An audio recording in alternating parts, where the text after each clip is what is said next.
नमस्कार दर्शक बंधु आमे अच्छु गोलामुंडा ओडिशा आदर्श विद्यालय सामने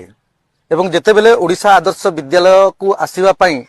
छात्र छात्री माने जीवा आसीबा पई करूथिले सेतेबेले रास्ता घाट एते असुविधा थिला जे खालडीप रहउथिला जितेबेले वर्षा हेउथिला सेतेबेले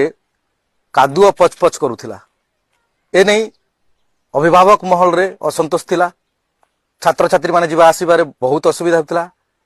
ए संपर्क रे जेतेबेले अभिभावक छात्र छात्री एवं शिक्षक शिक्षयित्री माने जेतेबेले आम ब्लॉक अध्यक्ष बिंदु महानंद को जोगाजोग करथिले से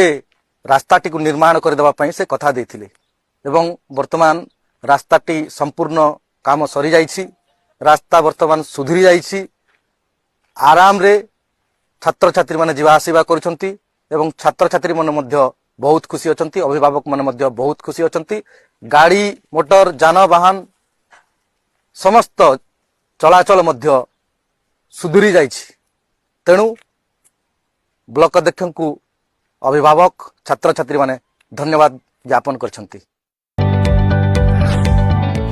जदि आपंक आम भिडी भल लगा तेब आम चैनल को लाइक शेयर और सब्सक्राइब करने को जमा भी भूलु नहीं।